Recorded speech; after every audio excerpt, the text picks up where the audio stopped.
Hello. Yes. This is Mudupi speaking, and I'm going to show you guys how to deal with trigonometric ratios, that is trigonometric identities. Now, I want you to look at this. This is for the identities. So I'm going to start first by explaining this. We have three kinds of identities. That is quotient identities, and that is also reciprocal identities, and then the square identities. I'll start with the first two identities. That is the quotient identities. By quotient we mean ratio, that is we divide. So we start here. Tangent is equal to sine over cos. Guys, equal to sine over cos. You move from tangent, you go this way. Sine over cos. And the reciprocal of this, which is cot. The reciprocal of this is cot. Cot is equal. Those are the two quotient identities. I'll repeat. Tangent is equal to sine over cos, and cot is equal to cos over sine. Now we are done with the quotient identities. Now let's move on to the other identities. The other identities are reciprocal identities. When you multiply them, you get one. Now, for the reciprocal, you get inside using the diagonals. Sine over cosec, and cosec is equal to 1 over sine. The same applies as that is equal to 1 over cos squared. So when you multiply these two, you get 1. When you multiply this by that, you get 1. Therefore, they are reciprocal identities. Now, you must always try to write these identities in terms of sine and cos in order to simplify them. Fine. We are done with the reciprocal identities. Now we move to other identities. That is the square identities. Now for square identities, we start here, guys. Sine squared, you square everything. That is, they are the squared identities. 1 is also squared, so you will get 1. When you square 1 is 1. When you square tan is tangent squared, sine squared, and that's it. So guys, when you plus this, sine squared plus cos squared is equal to 1. Now when you are inside here, I just forgot to write a plus sign here and a plus sign here. Guys, just write it in your head. Let this sign symbolize a plus sign. Sine squared plus cos squared is equal to 1. And 1 plus tangent squared is equal to sec squared. Again, 1 plus cot squared is equal to cosec squared. The first square identity is this one. Sine squared plus cos squared is equal to 1. Meaning if you want sine squared, you will just take this to that other side, then it will change this sign, it will be minus. Sine squared will be equal to 1 minus cos squared. The same applies to cos squared is equal to 1 minus squared. But when it comes to this one, tangent squared is equal to sec squared. 1 plus cot squared is equal to sec squared. Now, starting with this one, 1 plus tangent squared is equal to sec squared. We can also say sec squared by finding tangent squared. Tangent squared is equal to sec squared minus 1. That's it. And again, we can also refer to this as we know that is 1 plus cot squared is equal to cosec squared. But what is cot squared? we take this and subtract it that side. Then cot squared will be equal to cosec squared minus sine squared. Meaning the two, this one and its co-function. When you subtract one here, you get that one. When you subtract one here, you get this one. That's it, guys. What do you subtract? You subtract 1.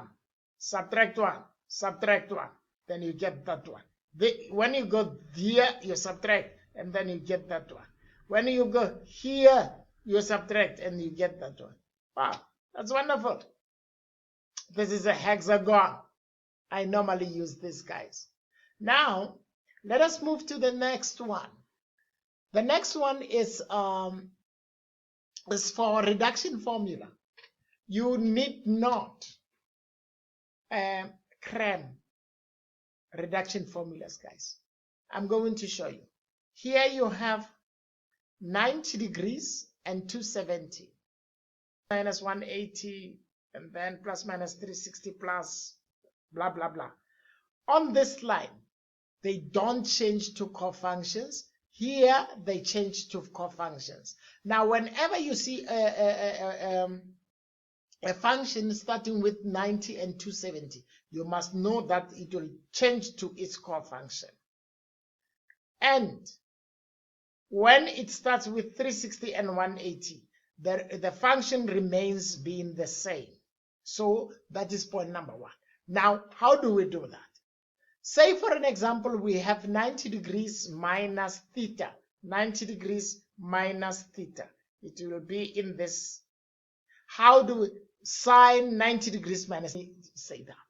Sine 90 degrees minus theta. 90 degrees minus, you go to the side, it is in the first quadrant. Now, all the functions are positive in the first quadrant. So, because of the 90, sine is going to change to its cofunction. What is the cofunction of sine? Sine starts with S, and it doesn't have co. In order to get the cofunctions, you put in CO if that particular function doesn't start with CO.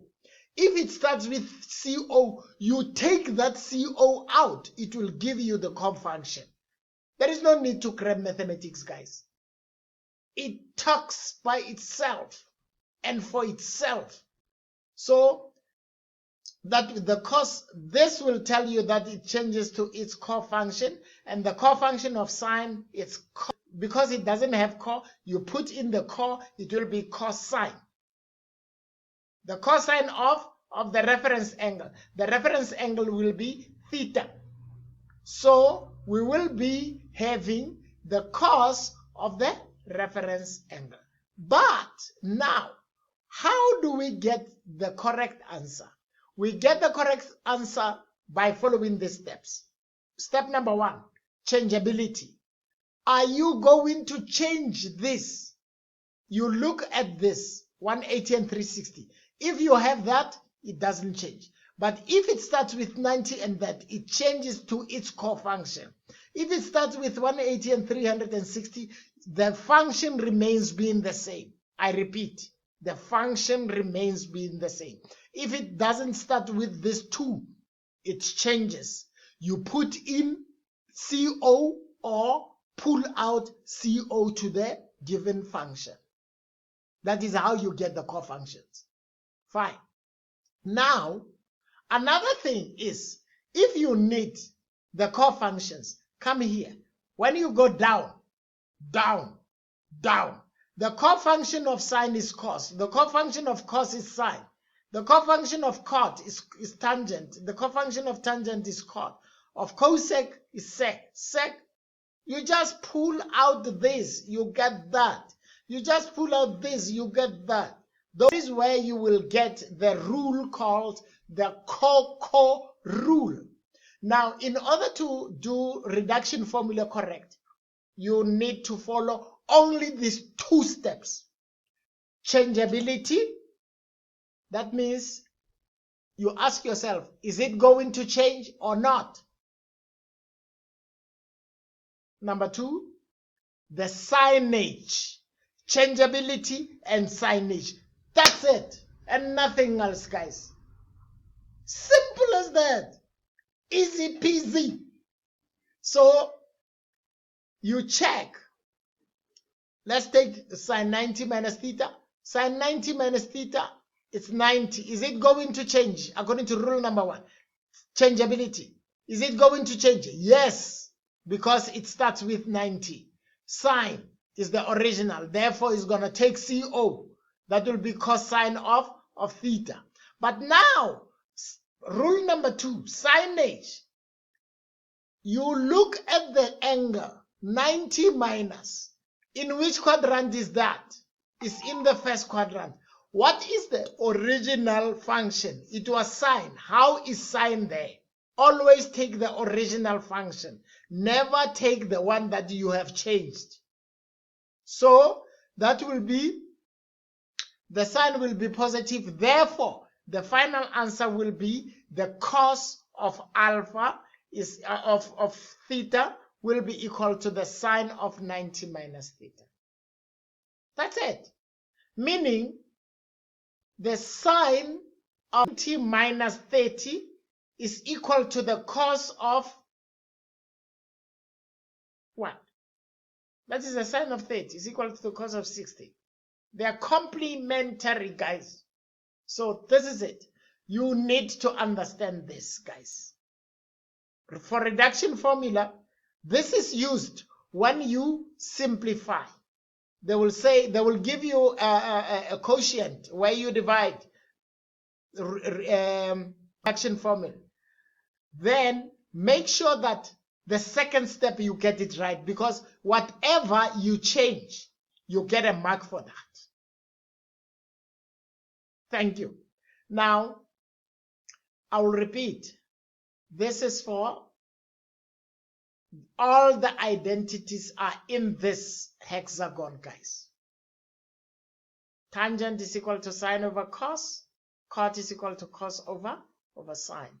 And then the reciprocal identities, tan 1 over cot, cot 1 over tan, sine 1 over cosec, cosec 1 over sine, sec 1 over cos, cos 1 over sec. And that's it. And when you multiply this 2, you get 1. You multiply this by that, you get 1. You multiply this by that, you get 1. Those are the reciprocals. And now I would like to say, whenever you deal with these things, with trigonometry, if you know this stuff, I am telling you, you have trigonometry in your hands. And guys, please share this knowledge with other learners. Don't forget, my name is Mudupi Philemon.